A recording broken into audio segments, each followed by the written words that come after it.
What's going on, everybody? So I wanted to give y'all an update. Today is October 25th, 2022. I had an appointment yesterday for my 20-week ultrasound. So as of yesterday, I was 21 weeks and 4 days. I was 21 weeks and 4 days. So I got my ultrasound yesterday, and basically this was the 20-week scan, which was an anatomy scan. And during this scan, pretty much, it was difficult. The baby did not want to be seen, move, nothing. During the course of the scan, which basically, if you're not familiar with an anatomy scan, the 20-week scan, they basically get the measurements of the spine, the feet, the brain, facial features. They tell you the sex if you don't know the sex of the baby, just different things. Also, they can tell you by doing a transvaginal ultrasound if your cervix will basically, is it big enough for you to go full term pregnancy, or if you will have a premature pregnancy. So that was what the scan was. However, during my scan, I actually found that I have I already knew that I had fibroids, which most women do have fibroids. However, if you have them, they are extremely painful. So over the last 2 days, I had been having pains. And when I say pains, I mean pains in my back, on my left side, pains on my right side, my left belly side, and pains like in my behind. So I do have sciatica, nerve issues, which usually stems in my rear, and shoots downward, but never upward. So it's been difficult for me to walk because sometimes I'm getting shooting pains through my ass cheek, pretty much. So I knew that I was going to get the ultrasound, and then the last ultrasound I had, which was at 12 weeks, I ended up having to see the doctor afterwards. So because I was having issues and I didn't want to go to the ER or to the to urgent care, I didn't know if I was seeing a doctor after the fact. So what I did was I called to say, hey, I'm having these issues, will I be able to see a doctor afterwards? Well, come to find out, I ended up having a UTI back in August. And I'm not sure if I had mentioned that before, where I had felt like, for some reason, I felt like my internal organs were like dry. So I thought I was dehydrated. So I went to the ER. They told me I had a UTI, which I didn't have any symptoms. I wasn't in pain, anything like that. I just felt like my insides were just dry. So I was sent over antibiotics that I did for 7 days. And this go around, I had asked them at my last appointment, which was last week, hey, can you rerun my urine? Because how will I know if the UTI is over with? So they redid my urine, and come to find out, now I have basically a bacteria like inside of me. So I'm pissed at that because nobody called me to let me know that I ran positive for bacteria, that they could have sent me over antibiotics, which could possibly be contributing to the pain that I've been feeling. So I talked to them while I was there yesterday about that before I got the ultrasound done, and they sent me over antibiotics. So I took that for 5 days, and hopefully after that it's fine.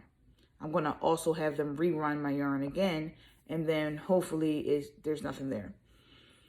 But when I tell you these pains that I'm having,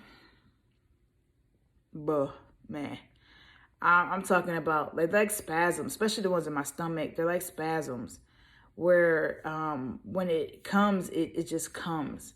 And when I tell you it's painful, it's painful. And so when I did my ultrasound yesterday, they let me know that one of my fibroids is really big. It's now 10 centimeters, whereas 12 weeks ago, at week 12, it was only 6 centimeters, and now it's 10 centimeters, which, mind you, the ultrasound I had prior to that 12-week one, which, if I'm not mistaken, was at like 7 weeks or 6 weeks, it was 4 centimeters. So it jumped from 4 to 6 to now 10, and it's actually hovering over the baby's head. So that's why we couldn't really see the baby, because the baby was literally, the fibroid was like that big, and the baby was up under the fibroid. So, which could also be contributing to the pain, which more than likely it is, because the baby moves. Like, I could see the baby kicking, her feet, and with every movement, I'm probably getting the back end of the kicking, because she probably don't have room to move around. To be honest with you, she probably don't have room to move around, because I have a lot of fibroids. So yeah, I allowed them to do the transvaginal ultrasound just to see it, in my have the possibility of going into preterm labor. And that basically was that. After like a long while, the baby finally like moved to the point where they were able to get multiple scans, because they had to try again, because they still couldn't tell me if it was a girl or boy based off of what they saw on the ultrasound. But she just kept pushing and probing at my stomach, and eventually the baby moved. So after the appointment was over, I did see the doctor. The doctor came in and basically told me a couple things that I wasn't really trying to hear. One, that I have a marginal umbilical cord. So when the umbilical cord attaches to the placenta, it basically attaches like right here, right directly in the middle. And through the placenta, through the umbilical cord, you get the baby gets your nutrients and oxygen. Well, mine's is marginal, which instead of it being directly dead in the center, which is the thickest area, mine's is over here like a tail. So basically kind of like barely hanging on. 2 centimeters from the edge, she said. So the baby is not really getting all of the nutrients and all of my oxygen that it's supposed to get. With that, she tells me the baby is basically underweight and that I need to gain 20 pounds. So mind you, already at the weight that I am, which is 205, prior to pregnancy, I was 183, and I had been 183 for like 4 or 5 years. So before I was 183, I was 142. So from 142, I went to 183, and I've been 183 for like 4.5 years straight. I get pregnant, now I'm up to 205. When I tell you I'm winded, granted, I'm carrying a human being in my stomach, but I have to like catch my breath, like sometimes when I'm walking or going up steps or stuff like that, because I feel winded. I feel fat, pretty much. And I've been bigger than this, trust me. Before I had my weight loss surgery, my biggest, I was 263.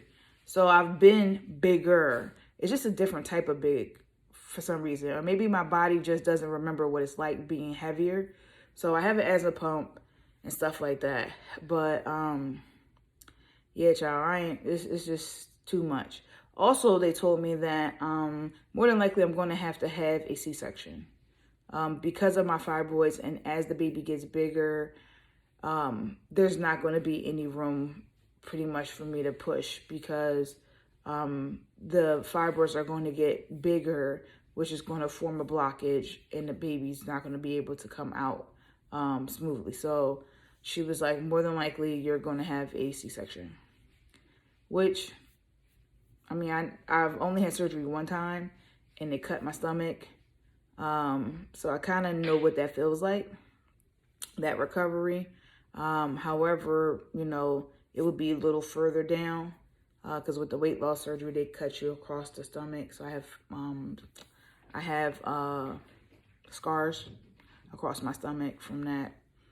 But yeah, that's basically it. I was up in this piece yesterday. I think I was just worrying myself because I am high risk. I have to go now to the doctors to get an ultrasound every 4 weeks. And because of this, you know, the marginal umbilical cord, because they want to make sure that it stays intact. But I had really bad headaches. I've been having headaches like every day. And I don't know if it's stress. I don't know if it's medicine. I don't know what it is. But the only thing is, I get migraines too. So the only thing I could take is Tylenol, which Tylenol does absolutely nothing for me. On top of, you know, I'm hungry every 5 seconds because I have a sleeve. So I can't really eat a lot. And I can't really eat and drink at the same time. So that's another thing too. But yeah, that's pretty much what's going on with me. I'm trying to have, you know, great spirits, be in great spirits because, you know, again, it's my first pregnancy. So every little thing you tell me, I'm just like, let me run to Google, you know what I'm saying? And she was saying that, you know, with the marginal umbilical cord, it's usually like 9% of women that actually have that. So, yay me for being in the 9%. But because of everything else that I have going on, high blood pressure, and, you know, heart murmur and sinus arrhythmia as far as my heart goes, you know, these things that is going on with me, which I didn't have a heart murmur prior to me being pregnant. I didn't have that. I did have sinus arrhythmia though. But it's just one thing after another. So I'm just trying to stay in good spirits because, you know, your brain just goes all over the place, you know? So, yeah, that's been my little whatever. So I go see the OB doctor on Tuesday, and we're going to try to discuss some options that I have and some questions that I have. Just because, you know, again, new mom here, and, you know, I want to make sure that the baby remains healthy. Try to figure out, and I'm going to talk to my bariatric doctor, the nutritionist, to make sure that, you know, ways I can pick up weight. So, that, you know, the baby can get weight, you know, get their weight up. But yeah, so that's it. I hope everybody had a great weekend. I hope you had a great day. And I'll talk with y'all later. Be safe.